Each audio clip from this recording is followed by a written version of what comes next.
Assalamualaikum dan salam sejahtera. Saya Muhammad Arif bin Ahmad Jelaini.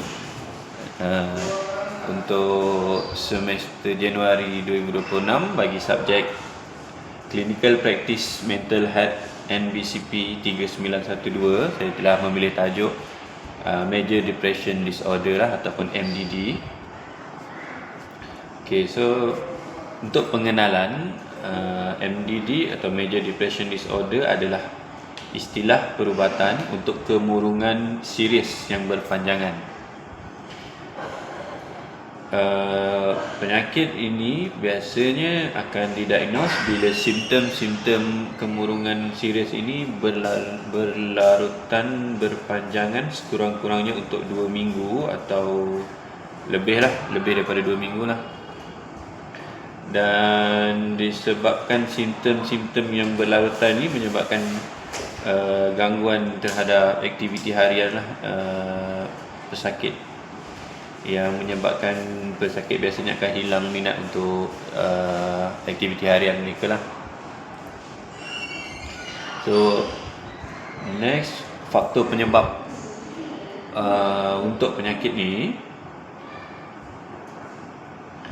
So ada beberapa faktor penyebab lah. Yang pertama adalah disebabkan oleh biologi ataupun daripada diri pasien tu sendirilah. Okay, so biologi ni adalah boleh disebabkan oleh ketidakseimbangan bahan kimia dalam otak ataupun hormon pesakit. Selain tu, penyakit ni boleh juga disebabkan oleh genetik ataupun sejarah keluarga kemurungan. Maksudnya ia boleh, orang kata, kalau mak ataupun ayahnya ada masalah kemurungan, so anak tu ada peluang, ada chances untuk boleh mendapat penyakit kemurungan jugalah. So seterusnya adalah psikologi, iaitu trauma ataupun pemikiran negatif, rendah keyakinan diri. So psikologi ni disebabkan oleh trauma, satu keadaan yang mana bila mana pesakit mengalami satu peristiwa yang trauma mendalam, menyebabkan pemikirannya terganggu sehingga menyebabkan berlakunya kemurungan lah. Selain daripada itu, pesakit yang mempunyai ataupun individu yang mempunyai pemikiran negatif, selalu mempunyai pemikiran negatif, juga boleh menyumbang kepada masalah kemurungan yang serius ni. Dan selain daripada itu, rendah keyakinan diri. Satu individu yang mempunyai keyakinan diri yang rendah biasanya akan mudah untuk mendapat kemurungan lah. Seterusnya adalah persekitaran. Faktor penyebab persekitaran ni biasanya adalah disebabkan oleh stres kerja, masalah perhubungan dan juga kehilangan lah. So bebanan kerja yang terlampau berat setiap hari secara berpanjangan, mungkin berbulan ataupun bertahun. So tekanan stres yang melampau ini akan menyumbang kepada berlakunya kemurungan. Masalah hubungan, bergaduh setiap hari, pertengkaran, perbezaan pendapat dan juga kehilangan lah. Kehilangan ni maksudnya kematian daripada individu yang terdekat dengan pesakit. Dan seterusnya adalah gaya hidup ataupun kesihatan, yang mana mungkin pesakit ataupun individu tersebut mempunyai penyakit kronik. So disebabkan penyakit kronik ini, contohnya macam diabetes mellitus, yang mana pesakit terlalu risau tentang keadaan penyakit tersebut, ataupun kanser yang menyebabkan dia merasakan hidup ni nampak agak kelam. Jadi ataupun penyakit itu sukar untuk disembuhkan, menyebabkan pesakit mendapat tekanan yang tinggi lah dalam kehidupannya. So selain daripada itu, kurang tidur ataupun pengambilan alkohol ataupun dadah yang berlebihan, yang melampau, hingga menyebabkan berlakunya kerosakan ataupun ketidakseimbangan pada bahan kimia bahagian otak lah. So next, simptom-simptom ataupun gejala penyakit ini kalau kita boleh lihat gejalanya termasuklah rasa sedih yang berpanjangan. Rasa sedih berpanjangan setiap hari lebih daripada 2 minggu. Hilang minat pada aktiviti harian. Kalau sebelum ni dia suka bersukan, tapi kemudian lebih suka untuk duduk rumah ataupun duduk kat bilik, termonong, seorang diri. Gangguan tidur atau selera makan, rasa sedih ataupun kemurungan ni menyebabkan pesakit sukar untuk tidur. Tidur hanya mungkin beberapa jam atau beberapa mungkin lewat pagi, kemudian bangun terlalu awal. Dan gangguan terhadap selera makan lah, pesakit biasanya akan kehilangan selera untuk makan. Selain daripada tu, disebabkan gangguan ini, gejala pesakit akan menjadi letih dan kurang tenaga. Dan pesakit biasanya sukar untuk fokus lah, kerana keadaan letih dan kurang tenaga ini akan menyebabkan sukaran untuk pesakit untuk sukar untuk fokus. Dan juga gejala yang lebih teruk, biasanya pesakit akan mempunyai pemikiran negatif yang mencederakan diri dan mempunyai idea ataupun pemikiran untuk bunuh diri. Okay. So, kesan daripada penyakit ini terhadap individu tersebut adalah gangguan dalam pelajaran ataupun kerja lah. So, disebabkan pesakit ni murung, jadi kerja yang ada akan terganggu lah, ataupun jika individu tersebut pelajar, mungkin pelajarannya akan terganggu disebabkan kurangnya fokus dan pesakit yang sentiasa letih dan tidak bermaya, tidak bertenaga. So, hubungan sosial juga biasanya akan ada masalah lah, kerana pesakit lebih minat untuk bersendirian berbanding daripada untuk bersosial, dan risiko bunuh diri meningkat disebabkan oleh pemikiran negatif pesakit lah.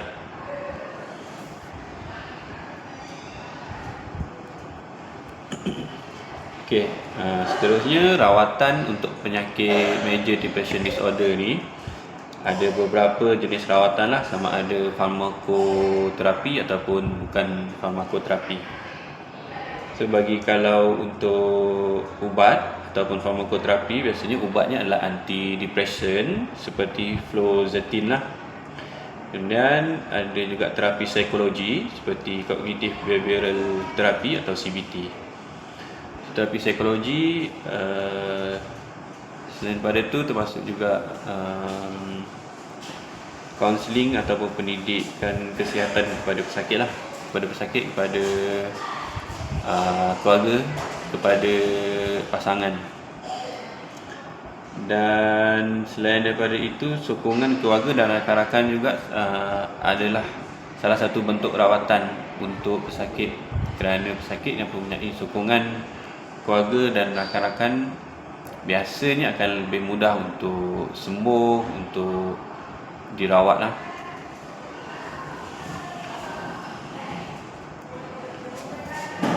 So, untuk pencegahan bagi penyakit ini, yang pertama, pengurusan stres yang baik lah.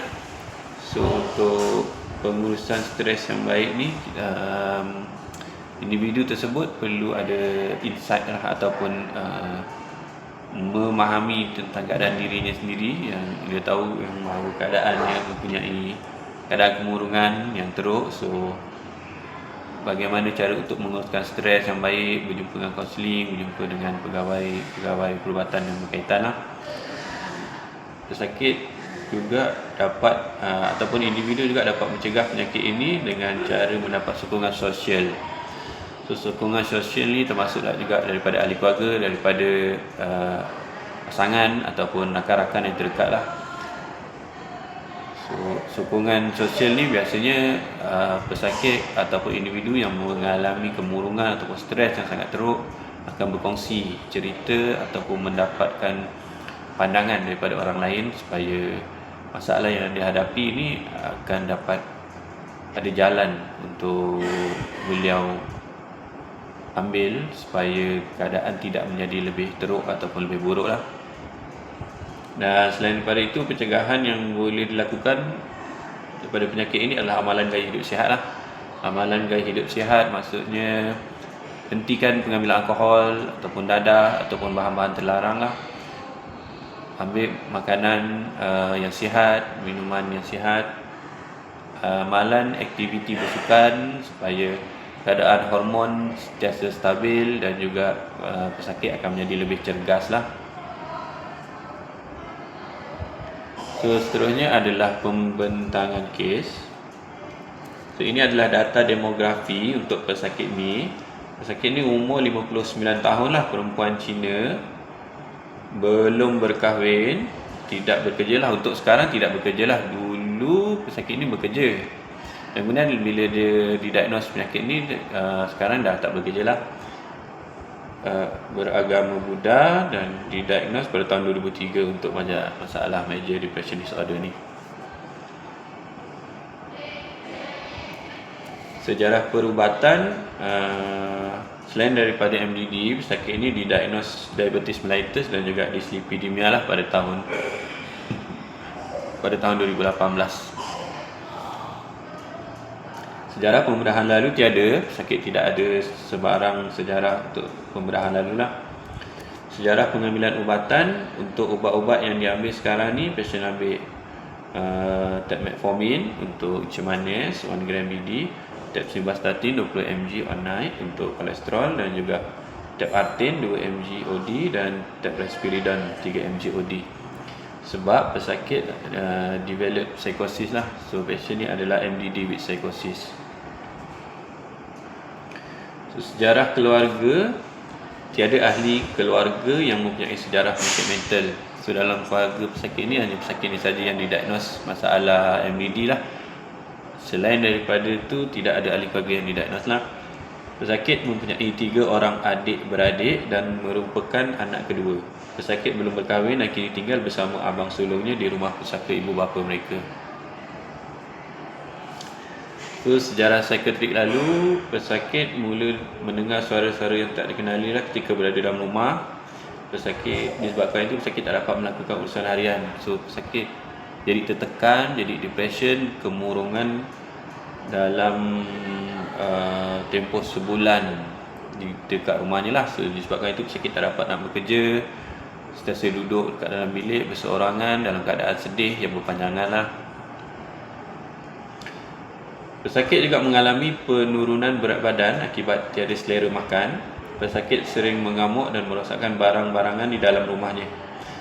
Jadi disebabkan pesakit dah mula agresif, pihak keluarga telah menghubungi ambulans untuk dibawa ke hospital untuk rawatan lah. Jadi pada tahun 2003 pesakit telah dibawa ke hospital untuk rawatan lanjut dan kemudian dimasukkan ke ward psikiatrik Hospital Sultanah Nora Ismail NHSI Batu Pahat, Johor lah. So untuk alergik ataupun alahan, pesakit tiada sebarang alahan sama ada ubat ataupun makanan lah. So seterusnya penilaian status mental MSE. Bagi penampilan pesakit yang ni, penampilan ataupun penilaian status MSE ni adalah ketika pesakit datang ke klinik lah. Pemantauannya, pada segi penampilan, pesakit memakai pakaian yang kemas, berbaju T lengan pendek dan berseluar panjang. Penampilan pesakit adalah terurus lah. Tingkah laku pesakit tenang dan memberi kerjasama yang baik pada staf kesihatan yang bertugas. Pertuturan, pesakit mampu berinteraksi dengan baik dengan nada suara yang normal, bercakap dengan lembut bagi setiap pertanyaan yang diajukan kepadanya. Untuk mood, pesakit menyatakan dirinya berasa gembira, tiada mood sedih atau tidak bermaya. Efek, keadaan efek pesakit adalah stabil dan selaras dengan mood yang dinyatakan. Proses pemikiran, pesakit dilihat perlahan. Pemikiran pesakit perlahan namun masih logik dan tidak terganggu oleh keadaan persekitaran. Untuk kandungan pemikiran, pesakit berada dalam keadaan pemikiran yang normal, tiada sebarang idea negatif untuk mencederakan diri atau untuk membunuh diri lah. So persepsi tiada sebarang halusinasi auditori ataupun visual. Pesakit juga tidak mengalami sebarang ilusi atau salah tafsir terhadap rangsangan sebenar. Untuk kognitif, pesakit dapat memberi orientasi yang baik terhadap ingatan jangka pendek, namun sukar untuk mengingati hal-hal lampau. Orientasi tempat dan orang juga adalah baik. Pesakit mengenal setiap ahli keluarganya dan mengetahui setiap tempat yang ditanyakan. Pesakit dapat memberi perhatian kepada pegawai kesihatan yang bertugas. Untuk insight, pesakit menyedarilah bahawa dirinya ada penyakit MDD ni, dan pesakit juga sedar bahawa dia memerlukan rawatan, dan pesakit memberi kerjasama kepada setiap plan pengurusan yang dirancangkan untuknya. So, penghakiman ataupun judgement, pesakit mampu untuk membezakan perkara yang betul dan salah. Melalui pemerhatian juga, pesakit dapat bertindak dengan wajar dalam sesuatu situasi yang dihadapinya. Pesakit membuat pilihan yang tidak mengabaikan keselamatan dirinya dan membuat keputusan yang rasional lah. So, untuk pengurusan dan penjagaan pesakit ni, mula-mula setelah pesakit develop simptom ataupun gejala ni, pesakit dimasukkan ke ward psikiatrik, dan kemudian setelah keadaan stabil, pesakit di-discharge dan dirujuk ke klinik kesihatan tongkang pecah lah, menggunakan borang PKM 1. Okey.